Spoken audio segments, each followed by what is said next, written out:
Okay, well, our Russia-China expert is not joining again, so you can still, but.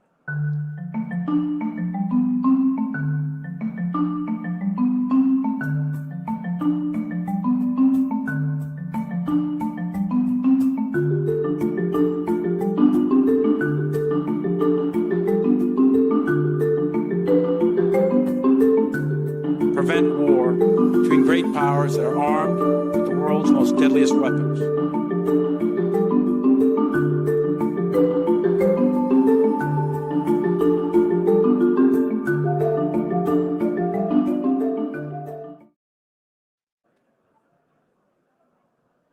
Good morning, everyone. We're about to start, so please take your seats. The first panel this morning has to do with the global order, from US hegemony to multipolarity. In recent years, the international system has grown increasingly volatile, marked by rising competition amongst great powers, growing skepticism of multilateralism, and mounting economic and technological fragmentation. A second Trump presidency has further unsettled traditional alliances and raised fresh questions about the future of US global leadership and the shape of the emerging world order. This panel today will explore whether the world is indeed moving towards a multipolar system and how key global and regional actors, amongst them China, Russia, Europe, and leading Middle Eastern states, are adapting to shifting geopolitical realities.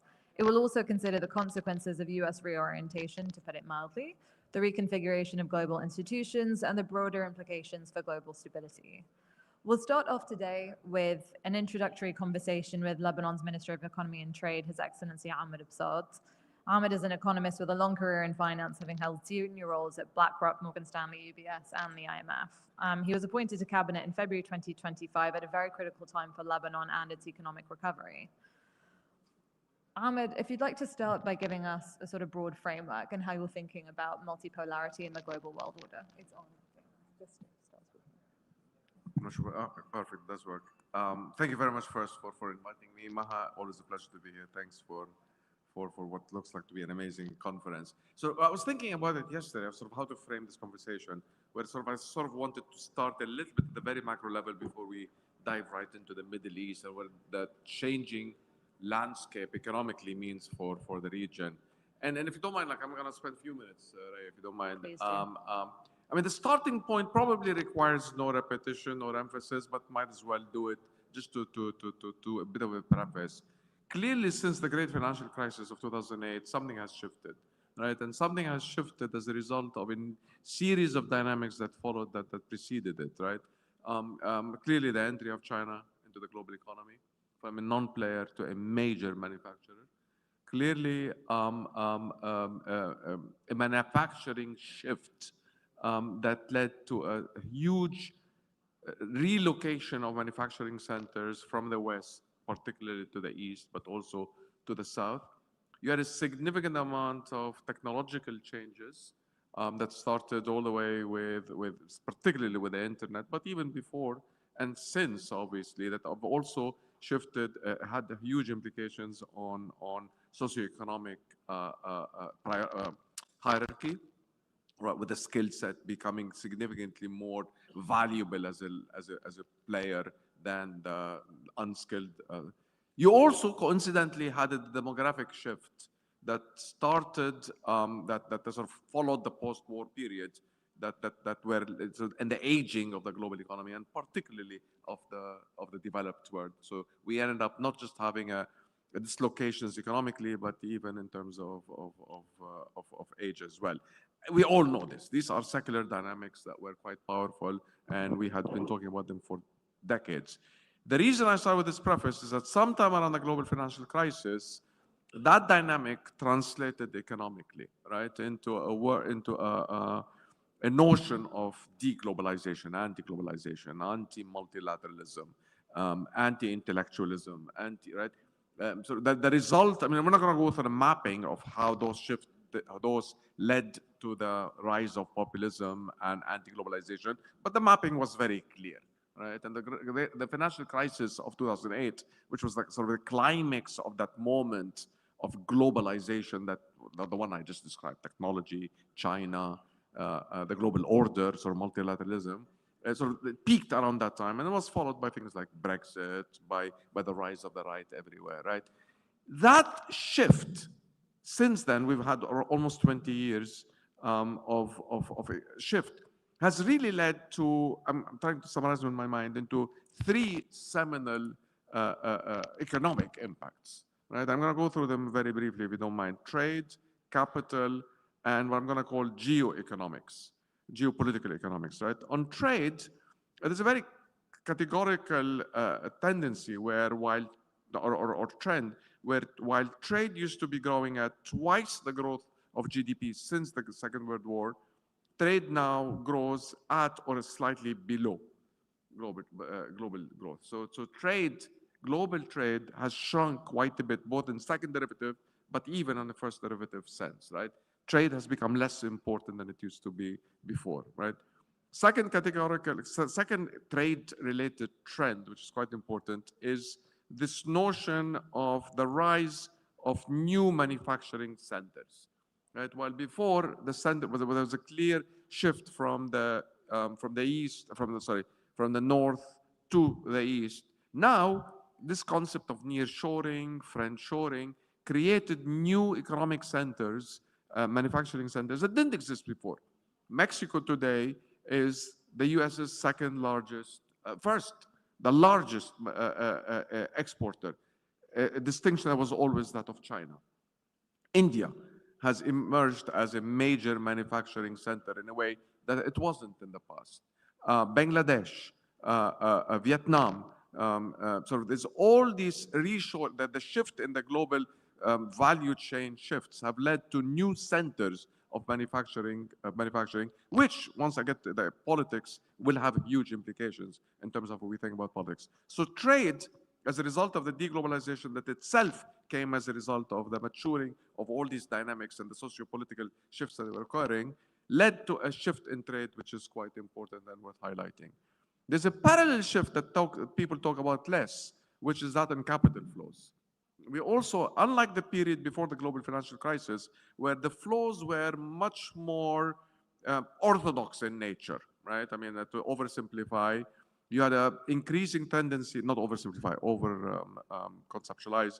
There was a moment until the global financial crisis of this thing that we call capital account liberalization, right? Trade liberalization was the thing in the 50s and the 60s, and to some extent the 70s.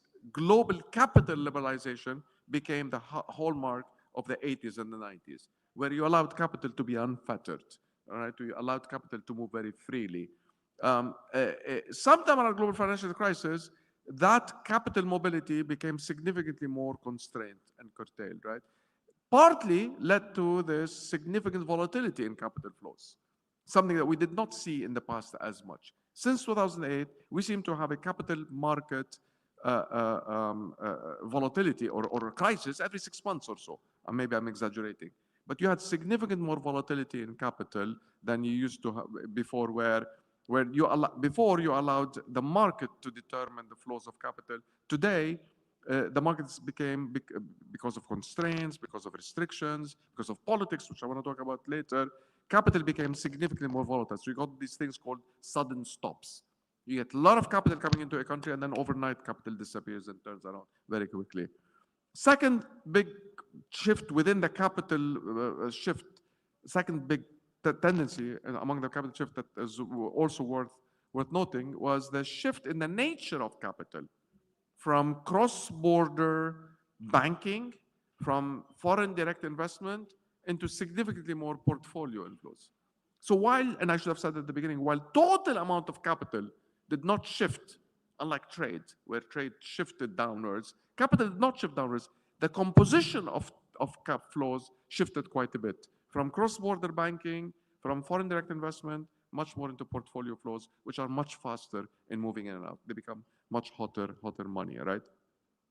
So that's the second shift that I think came as a result of the peaking of globalization, the peaking of that coincided in my mind around the global financial crisis. So first, trade shifted in quantity, but also in nature of in composition. Capital, which became significantly more volatile, but also shifted in terms of composition, right? Which brings me to a third and this is like a bit of a corollary to the first two. But the third shift that you notice is on the geopolitical economic, right? And here there are, again, few tendencies, trends that I think are very, very clear in my mind at least. One is the weaponization of trade. Trade was, I mean, obviously, trade was always a political animal, even before. I'm being a little bit too stylized by creating 2008 as a turning point. But post 2008, trade became significantly more political and weaponized. And clearly, the trade war that started in 2016 under the first Trump administration, and obviously the bigger one that we saw a few months ago, is the clear case, or a clear case where trade was no longer used for economics, trade was no longer used for politics, for efficiency, trades became used more for national interest. We also started seeing the weaponization of capital flows, right? Something people don't talk about. But sanctions, right? Historically, sanctions were always political in nature. Sanctions were sometimes trade related, but they were often political in nature. Now, you're using finance as a way of sanctioning, in a way. So the dollar is no longer an instrument just of trade and capital flows. Dollar now has become a political instrument as well. So sanctions became like you used the financial center, the New York financial center, the London financial center, not just for economics, but also to say, sort of it became a weapon. It became an important lever in geopolitics, right? In a way that it wasn't before. So not just trade, but also capital flows became significantly more politicized and used for geopolitical reasons. And the third, somewhat related as well, is that unlike the peak of trade happened, as I was saying, in 2008, the poster child of that was the WTO. Similarly, with capital flows, what we call the Washington Consensus, the IMF, the capital account liberalization of the 90s was the peak. Since then, so multilateralism, the point I'm making is that multilateralism used to be the way through which disputes were resolved. Today, it's state to state. Today, it's significantly more mercantilist, it's significantly more commercial, it's significantly more transactional than it used to be before, much more bilateral than it used to be before. So I'm sorry I spoke way too much, I apologize. But the framing I wanted to make was something happened around the 2010 or so. This resulted from years and years of structural shifts that led to political shifts. We're seeing it 20 years later in terms of trade. We're seeing it in terms of capital, but we're also seeing it in terms of how economics, how politics determines economics. So let me stop there. I'm curious what you think of that shift towards bilateralism and away from multilateralism.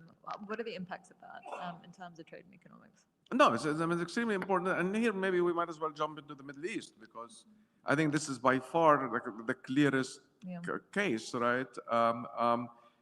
Where so we might as well talk about it right now. I mean, the Middle East is, in a strange way, and the Middle East is this very broad swath, right? Unfortunately, to really be intelligent, you have to be talking about the Middle East as parts. And the stylized parts that people talk about is the energy exporters and everybody else, right? But let me be a bit broader here. That word that I described, and I've sort of been thinking a lot about this, the word I just described is a word, if you think about it, where as I was saying, states matter more than multilaterals. Great for us, right? We're not there's a very powerful centers that are emerging, and there's a conscious and systematic effort at creating these centers in the Gulf. I'm thinking particularly Saudi Arabia, right, as a major sort of relationship now that's increasingly important in all geopolitical engagements, including particularly with the US. It's a word where the politics of economics maybe is more important than the economics of economics, where transactionalism, where directed investments, where politically motivated, politically incentivized flows become an important instrument the way the Chinese used to use it and still use it with the Silk Road Initiative. Now the Gulf is very good, extremely good at using its money politically in a very smart, intelligent way. So states become important. No, definitely the states. No, I think it's the state. I think it's more. I think we oversimplify if we think of it in terms of individuals. Individuals matter, and we have historic leaders right now in the region. We all right, but it's a model. It's a model where the state matters more than the collective, more than the multilaterals, where economics is used as a power, as an economic, as a lever. Now, coincidentally or not coincidentally, energy security is back in play in a way that it hadn't throughout the 70s and the 80s, precisely because of what's happening, obviously, in Northern Europe, in the Ukraine war, helps us massively, significantly helps us.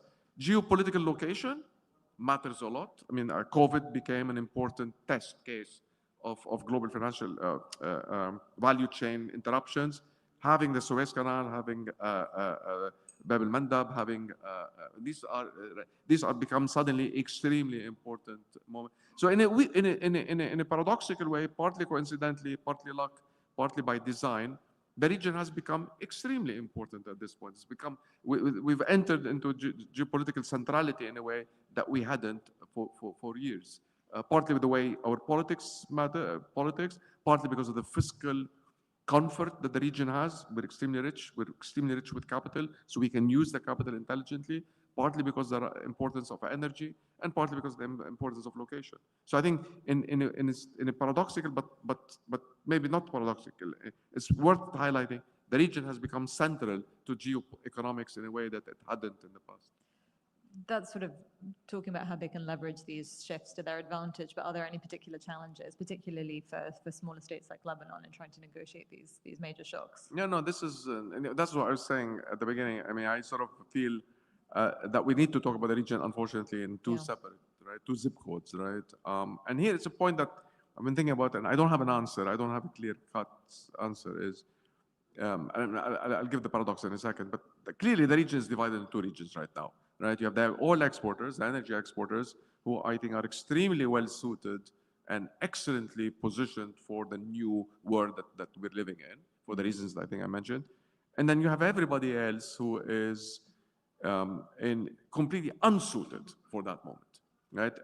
And sort of, it's not a coincidence, or it's worth highlighting that the number of crises that exist outside the region, right, all the way from Lebanon, Syria, Iraq, Libya, sort of Yemen, obviously. Egypt and Jordan are obviously stable countries, but clearly more fragile and vulnerable. Right. So the paradox in my mind, and I really don't have an answer to this, is could the energy exporting countries really thrive despite their centrality? I mean, centrality is very clear in my mind. They should thrive.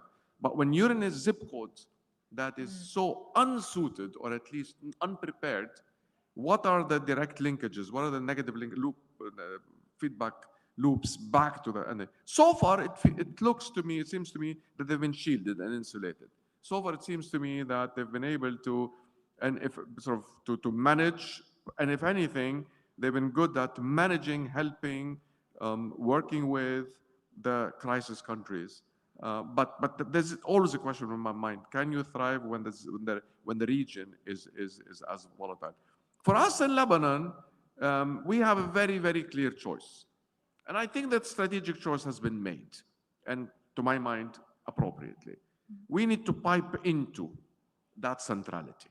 We cannot live outside that centrality of the Gulf today, right? The Gulf is, precisely for the reasons I just mentioned, among others, this is the large body of water that is moving. What do you do? You don't go for the sink, you don't go for the hose, you go for or the river, you go to the sea, and the sea is the Gulf, right? We need to pipe back into that channel, right? Our strategic choice is very clear. We have to align ourselves economically, politically, socially, culturally back with it.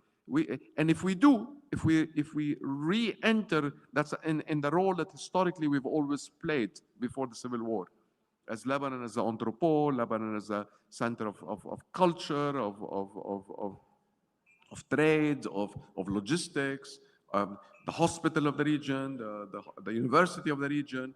we can thrive as well. We can, we have a very, so this is how I contextualize our strategic choice right now. We have a region, the region has become extremely central to the global economy.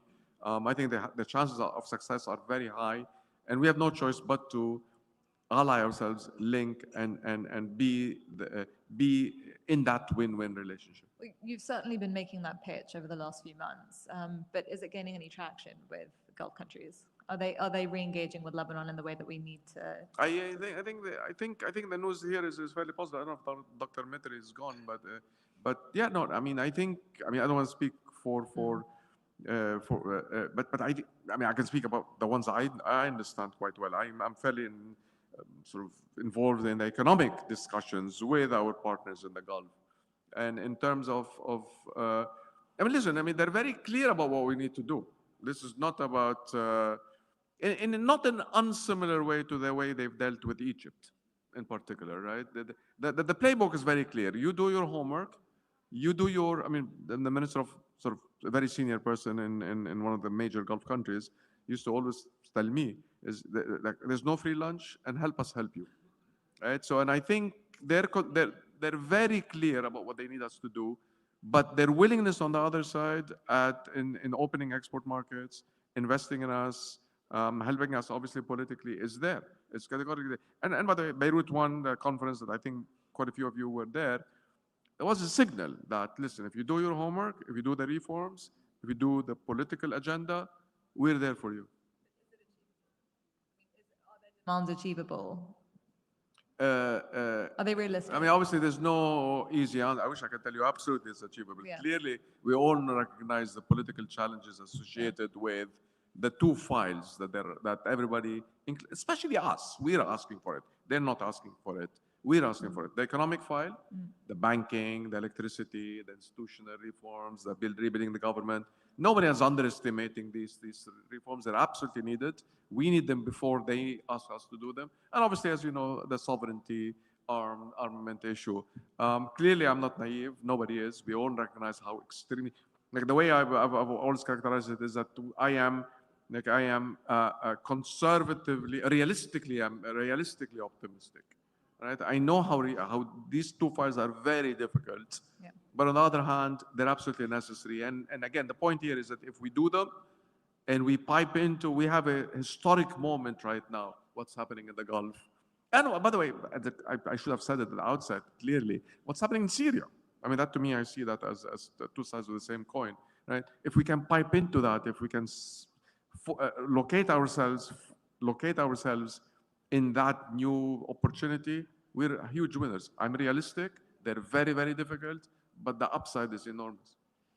Thank you very much for that. I'd like to invite Paul and Christina up to the stage so we can carry on with the panel discussion. We'll come back to Ahmed throughout the conversation. Absolutely. Thank you. And Sasha, who is joining us online. It was touch and go there for a minute, but he's managed to join in. So to introduce everyone, we've got Paul Sadam, who's the Senior Fellow at the Middle East Institute, and Christina, who is the Deputy Managing Director and Senior Fellow at the German Marshall Fund. Paul, I'd like to start with you. So if you can sort of zoom us out for a bit, what does US global leadership look like in Trump's second term as president? How do he and his administration view alliances and multilateral institutions? Well, we just got the National Security Strategy, which was published Right. last week. Mike, we need this mic. Hello, there we go. There we go. Well, thank you for having us here, and thank you, Maha, and the Carnegie Middle East Center. We just had the National Security Strategy published last week, which is a very stark and strong document that sort of outlines how the U.S. is dealing with the world. You maybe had elements of that in the first Trump administration, but I think this administration has matured in terms of its very dramatically different thinking about the U.S. role and U.S. leadership. In the National Security Strategy, obviously, and I think this was mentioned by Ahmed and by Dr. Tariq and by Maha and by Marwan, this is no longer a U.S. leading a global order. It is a U.S. thinking itself as a nation state with a particular identity, a particular culture, and a particular set of interests. This is a US that wants to be the strongest in the world in terms of military power and energy and all the rest. It's not abdicating its primary position in the world, but trying to strengthen it. Then when you break it down into regions, and then I want to get to the Middle East, there's a revival of the Monroe Doctrine and focusing on the US being absolutely dominant in the two Americas. And I think what you see as a result of that is the run-up to regime change in Venezuela and war on Venezuela and all the developments there, question mark as to what will happen to Cuba. So there's a whole Americas play. Vis-a-vis Europe and China, you have a sort of a downgrading of what was called previously great power competition. It's now called great power jockeying, a much softer term. It's clear that President Trump does not have a very inimical view of Russia and President Putin. That is likely and is already playing out in how the US is dealing with trying to end the Ukraine war on terms that might be more favorable to Russia than Ukraine and Western Europe. A huge, dramatic shift that was hinted at in the first Trump administration, but really becoming more forceful for Western European countries and Western European leaders. And in the national security strategy, is the only really hostile language is used against Western Europe, not against Russia or China or any other countries. So dramatic results for Europe.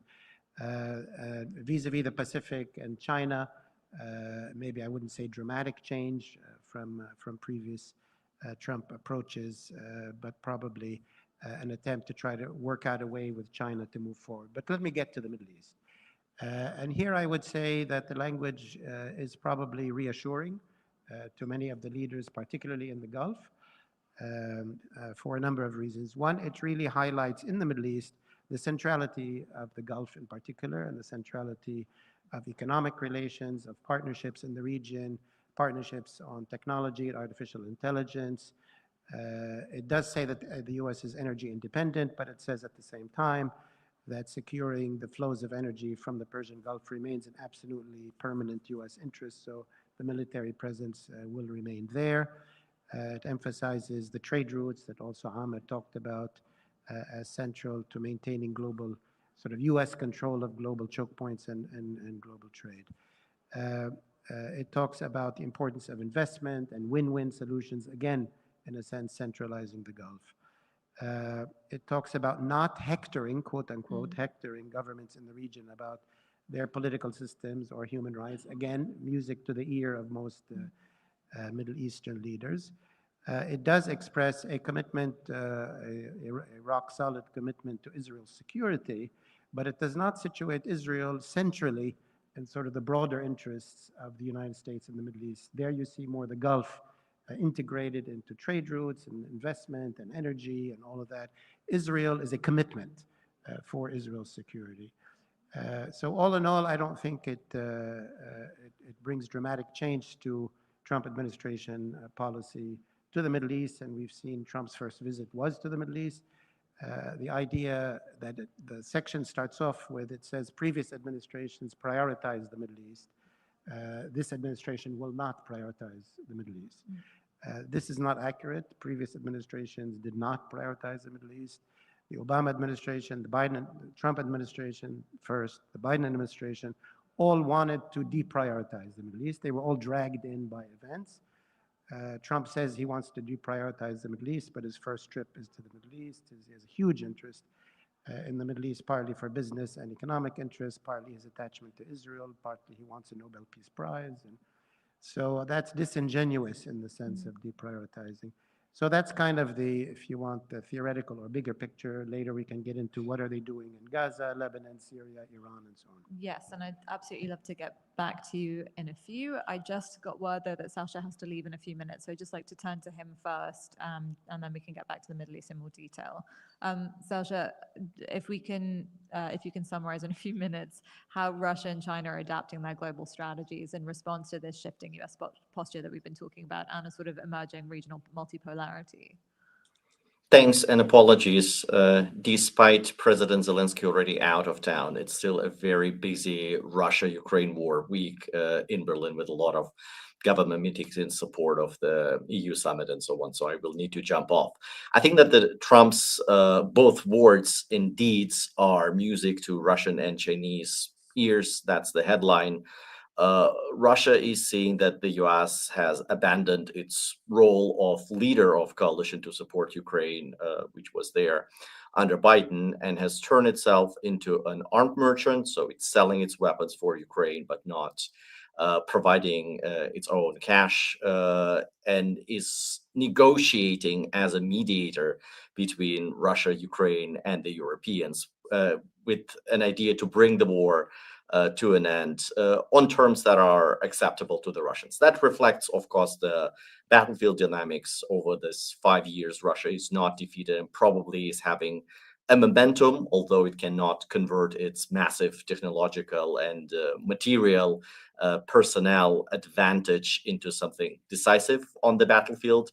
But nevertheless, the war is trending in the negative direction for Ukraine over the last couple of years. So with US out of the picture and focused more on Western Hemisphere, it's good for Russia. Strategically, Russia is on self-diminishing course. There is no doubt about that. And I think that we will all see this results in 10, 15 years down the road, that the disastrous decision to invade Ukraine will accumulate Russia's mounting structural economic pressures, demographic pressures, its growing technological gap between itself and the leading tech powers. But overall, in the short term, Russia is happy about Trump's presidency and is trying to explore those gaps, including Trump's desire to drive a wedge between Russia and China. I think China is stable on its course. Its strategy has been very clear to exploit its economic leverage. I think the first round of US-China trade war in Trump 2.0 has shown that China's strategy is working. It has found an instrument that really enables China to push back in a big way and force Trump to negotiate and arrive at a deal that's more favorable to China. It's a very big contrast to Trump 1.0. I feel talking to Chinese interlocutors that they feel very emboldened, and there is this sense that the rare earth strategic minerals weapon that they have discovered will be only strengthened and perfected in the next couple of years, and that will bring China a lot of leverage talking to multiple partners.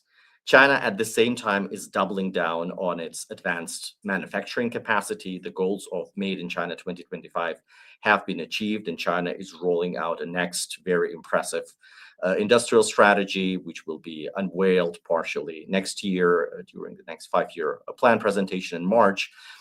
China is doubling down on innovation, R&D, race for supremacy in artificial intelligence. The jury is out yet, but I think that if we look at the progress that China has made across multiple key technologies, the chances that it can compete with the US are there. And then China is also trying to leverage its relationship with other countries in opening other markets. As the US is withdrawing from various trade regimes, China is trying to be present at the table, to have a very proactive trade agenda, and in that way, what Trump does is also helpful to Chinese aims. And then, final point, we see a growing alignment between Russia and China. War has turned Russia into increasingly junior partner in this relationship. Russia has destroyed its own pillar of prosperity, which was trade and technological cooperation with Europe. It's increasingly reliant on China. This year, China will be around 45% of Russia's trade, and this share will grow. China is very eagerly telling the Russians that they are still a great power, massaging the Russian ego, while at the same time getting discounted oil and gas, discounted access to Russian raw materials, and access to Russia's advanced military manufacturing and tech. I'll stop here.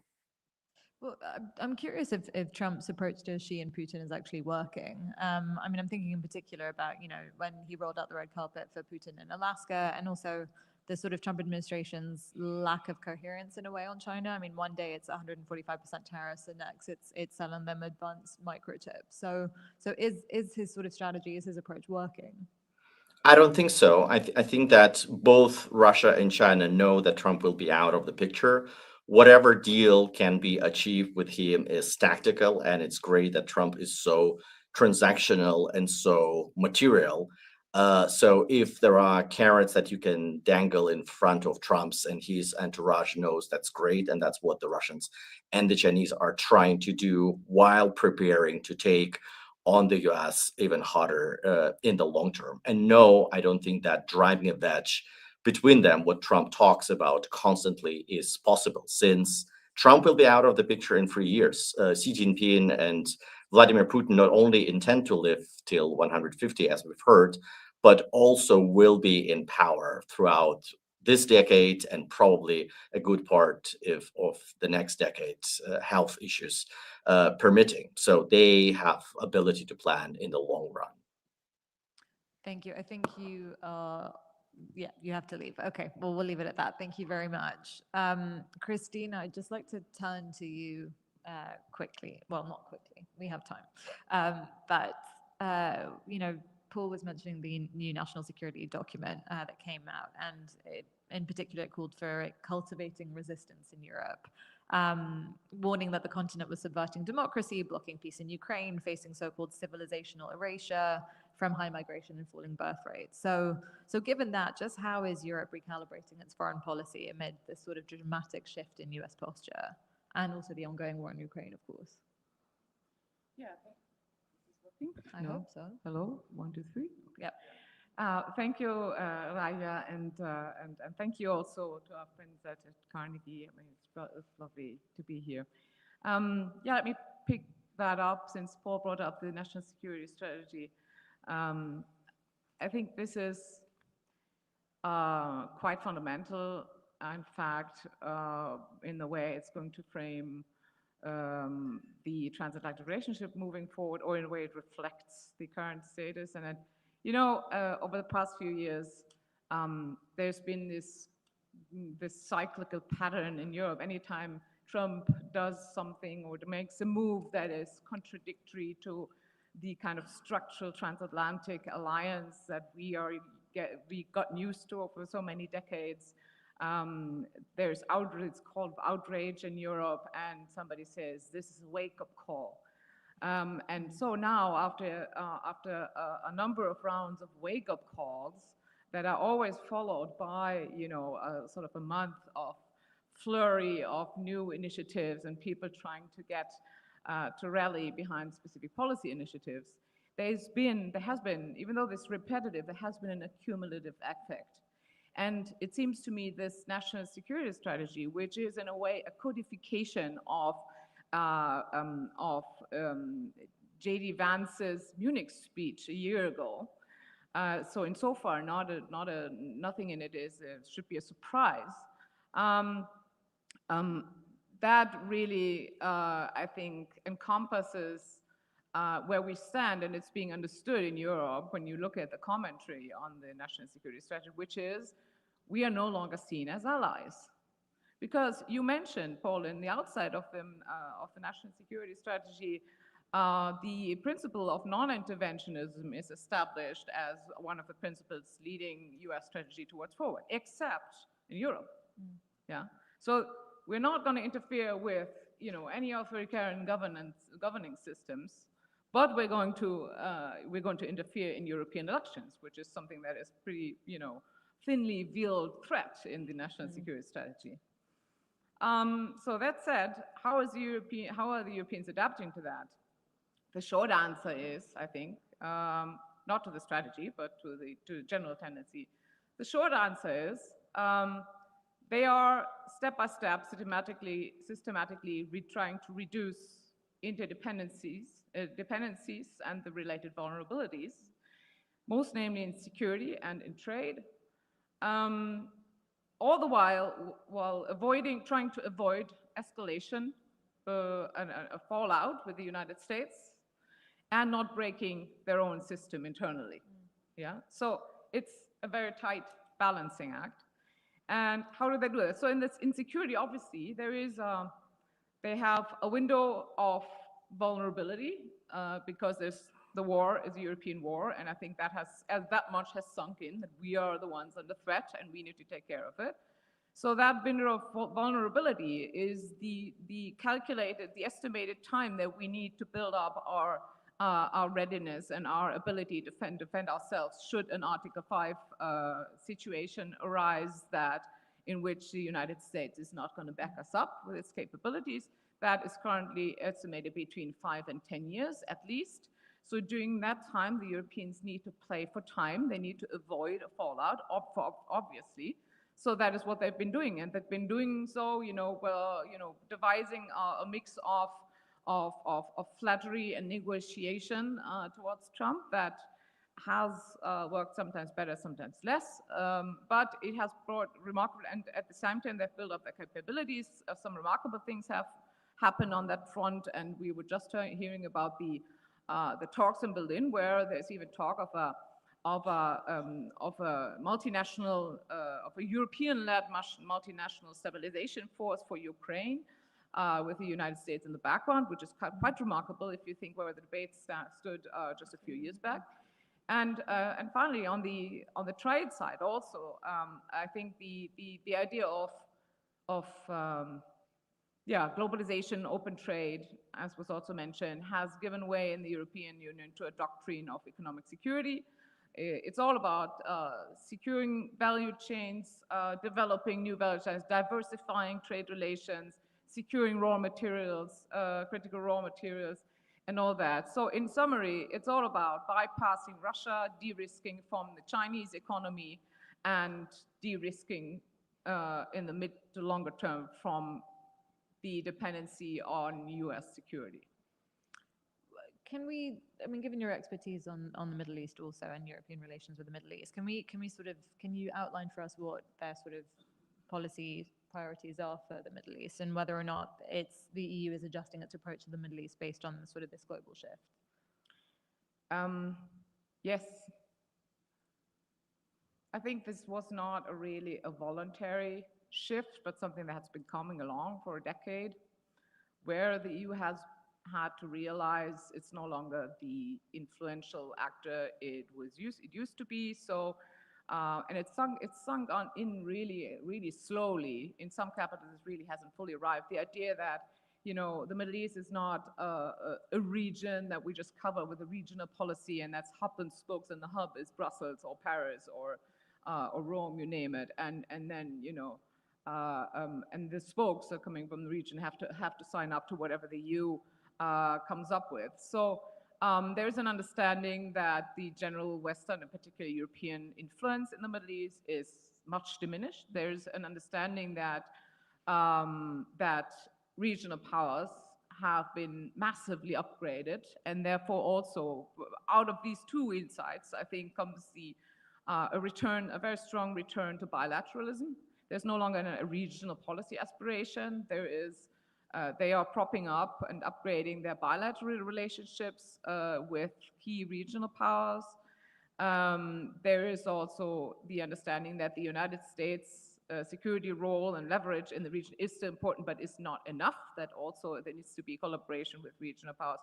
And I think in general, the European Union and also the member states, they see themselves much less than before as potential mediators, architects of a regional order, even from behind, but much rather like a secondary stabilization actor that that comes after the fact, that is not in the nitty-gritty of diplomacy maybe as an influential actor, but that contributes more in terms of humanitarian aid, post-conflict stabilization, and these kinds of things. And I think that's a much more realistic assessment also of their own capacities and influence. Thank you.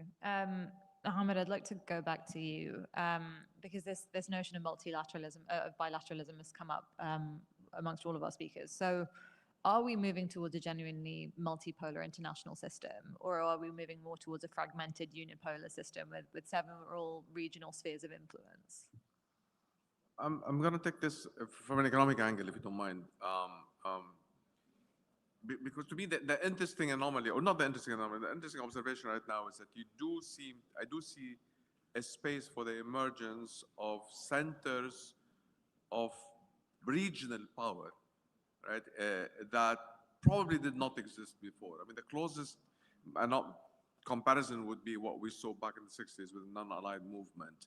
But there is a space right now for, and let me be more precise, like I'm seeing Mexico emerging as a place which is significantly has more power than people recognize because of its location, because of its emergence as a very powerful manufacturing center, because of its role in sort of assisting, supporting the U.S. to control its quote-unquote near abroad.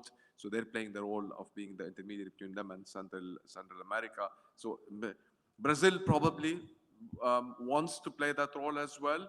Less powerfully, it's too isolated, but it's large, it's very powerful. It has a history of sort of agency, as it were. India is certainly emerging, as far as I see, as also a very powerful regional. And finally, Saudi Arabia. Saudi is also emerging as a very powerful, for all the reasons that we mentioned at the beginning. The key question in my mind is, do they have agency to truly play an autonomous role, or do they eventually need to be linked into the center being the US at this point?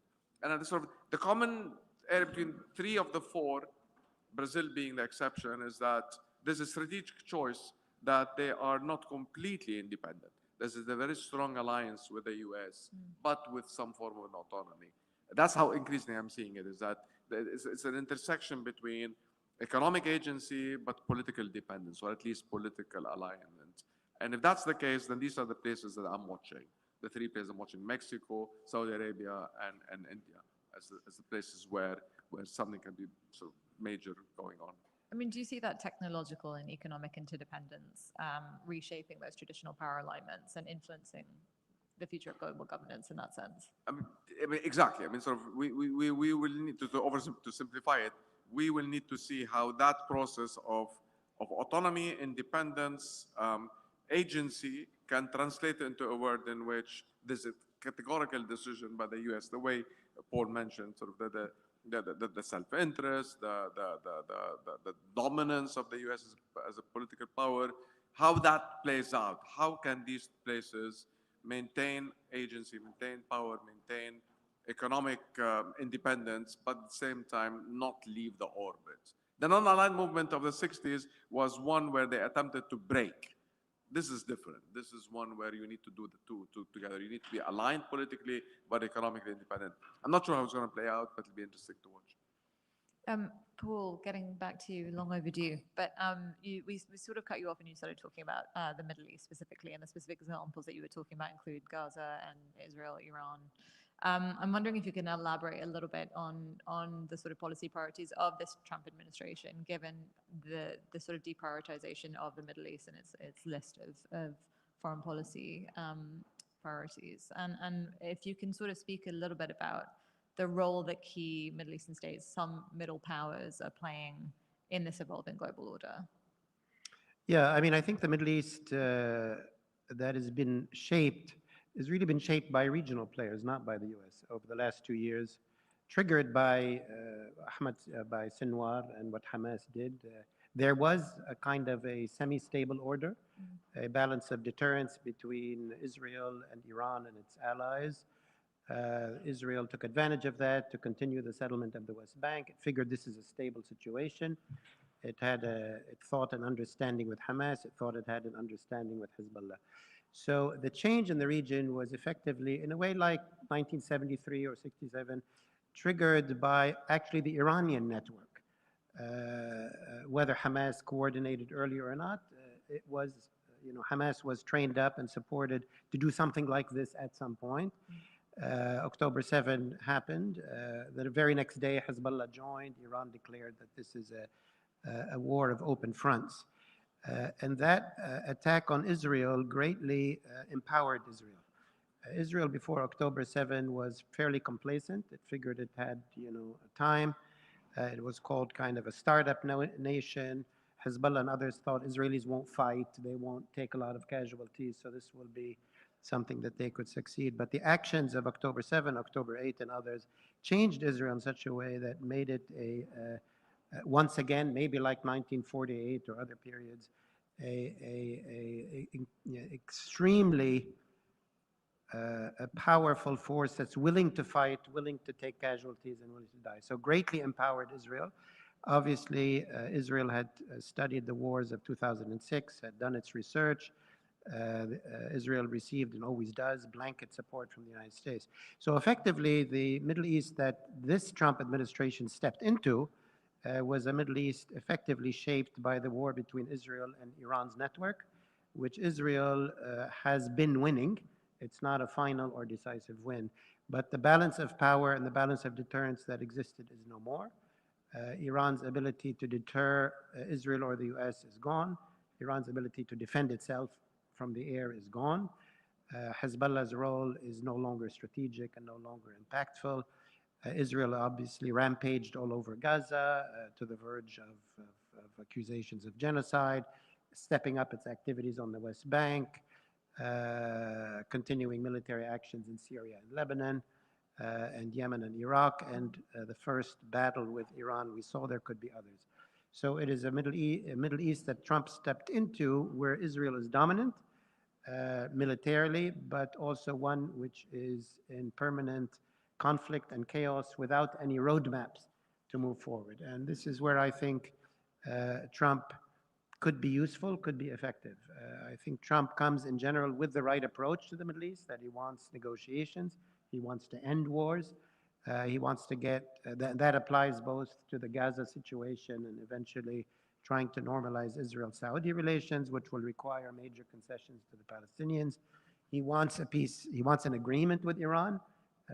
Attacking Iran is part of how Trump negotiates. He's a tough negotiator, but still his ultimate goal is a deal with Iran, which I think is the right approach. He sees the Middle East as a zone of potential win-win investment, trade, value chain corridors, transport, energy, AI, and all the rest. And I think that is correct for the populations of the region. They don't need more wars. They don't need more ideological fervor. So I think he comes with the right approach. He also comes with a lot of clout when he uses it. Biden had no clout. Effectively, Netanyahu was running US Middle East policy. This is not the case with Trump. Trump is very erratic. Trump changes his mind many times. But the relationship between Trump and Netanyahu is at one point, there's admiration, both tough leaders and so on, but at the same time, they're similar personalities, alpha males, bullies, and Trump always wants to be the top bully, the top alpha male, and we've seen that in clashes between the two. I think what Trump really forced effectively was this tenuous de-escalation in Gaza, which was largely the result of Israel's attack on Qatar, and Trump's relationship with the Gulf really made him move on Gaza, not any attachment to the Palestinians or the Palestinian cause, but nevertheless, he made that happen. Now we see meetings just in the Gulf yesterday and today about building the International Stabilization Force. It's important that Trump follows up on that so that Gaza can move forward. On the normalization with Saudi Arabia, I think that remains a top goal for his second term. He wants to achieve that before the second term. Currently, that's not achievable with the current Israeli government. So a lot will depend on Israeli elections, and if there's, which are happening next year at some time, will that bring a change in strategy on Israel? On Iran, he wants a deal. The Iranians are deep in reflection about the failure of 30 years of strategy. Unfortunately, Ali Khamenei, the supreme leader, still calls the shots. He's in his late 80s, unlikely to shift his strategy, but it's possible that we might see change from Iran. I published a piece today in the Middle East Institute where I am now, saying that the region is awaiting two strategic rethinks. One in Israel. Israel needs to figure out how 7 million Jews are going to live with 7 million Palestinians. It needs to figure out what kind of region it wants to integrate into. Is it a region of failed states and places that Israel just bombs for years and decades, or a region in which it encourages states to emerge, like in Syria and Lebanon, so that we have stability in the region? The other rethink is happening in Iran. Iran also has a 30 years of failed strategy. How is it going to live in this region? And those debates are happening in Tehran, but have not yet borne fruit. Can I just ask though, what's the level of engagement between Washington and Iran at present? Because it's gone relatively quiet. I'm not aware of any, serious negotiations, but the U.S. position is clear, and the mediators or the messengers, whether it's through Oman or through other channels, the message to Iran is clear, and there's many channels that are making it clear to the Iranians that President Trump in particular is open for a deal, is interested in a deal. He said that from day one of his second administration. I think he's willing to be flexible on the question of zero enrichment or not, which is a major sticking point for the Iranians. But it's not clear what Iranian strategy will be. I think the default mode is do not negotiate, hunker down, wait for Trump to leave, wait for Netanyahu to leave, and fight another day. But there's others in the IRGC, in the Iranian army, which is playing a larger role, certainly in the political side, the president and so on, who are saying this is unsustainable. We have no security. We cannot defend Tehran. We have no deterrence. Our economy is on its knees. We have no water. We have no plan for the future. The population hates us. Something's got to give. And they also see what's happening across the Gulf in Saudi Arabia, which they always pointed to as, look at that, state which is not successful and so on. Look where Saudi Arabia is now, and look where they are now. How that's going to play out in the very complex and rigid Iranian political system is something we're going to have to watch. It's like watching, what's going to happen in Israel, but in Israel it's more transparent. In Iran, it's much more opaque. Christina, I'd just like to turn back to you with a slightly broader question. How do you see technological and economic interdependencies reshaping traditional power alignments? Yeah. In the international arena, so power, where does power come from? Power is based on assets. Yeah? Traditional power assets are, military might, territory, size and location, access to oil, you name it. Now, those remain important, but increasingly, there's a newer set of power assets that shape the global balance of power, stemming from that are geoeconomic and technological, which you could say are the sort of economic and technological choke points, yeah, nodes. So, for example, everything that's on the value chain of critical technologies that are going to shape the future of our economies, yeah. Data, cloud, semiconductors, you name it. All these items, yeah. And also on the trade side, trade corridors, connectivity corridors are becoming tools of order making in a way, as geoeconomics is shaping the global balance of power rather more than the sort of narrow politics. So what does that do to alignments, you were asking?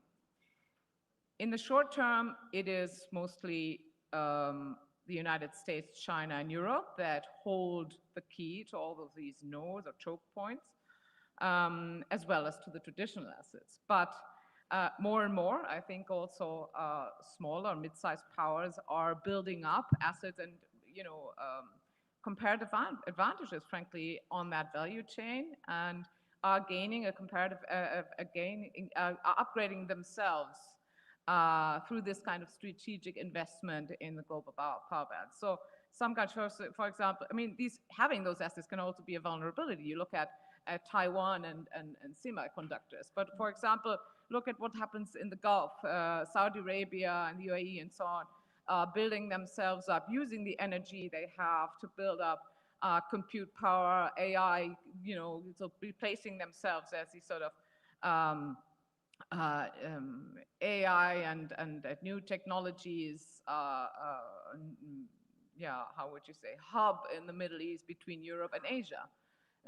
Also now powered by the initiatives on digital connectivity and other kinds of connectivity through IMEC and other initiatives between Europe and Asia. So all of that, I think, is going to change the balance of power towards a few powers that can tilt the balance in an overall environment that is polarized between China and the United States as the big powers.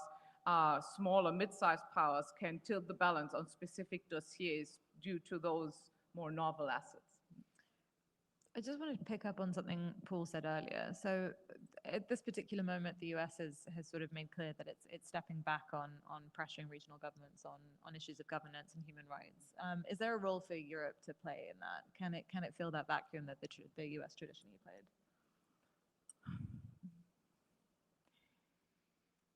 I think, quite honestly, beyond specific items, I think those times are over for Europe. I will be very honest with you. I think the way that Europe is today, in today's contested world, defining itself is going away from any aspiration of normative leadership. Simply on a quite sober assessment, as I was mentioning earlier, of its own influence potential, in particular in the Middle East.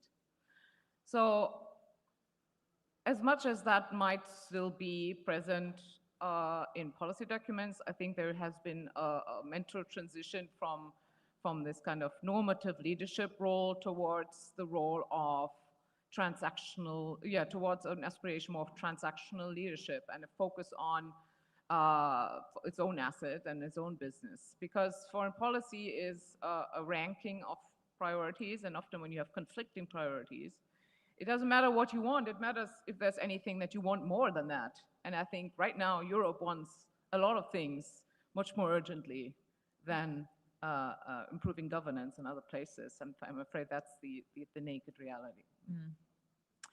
And on that dire note, I'd like to thank our panelists for an excellent discussion, and thank you, Carnegie, for organizing this excellent day. Thank you.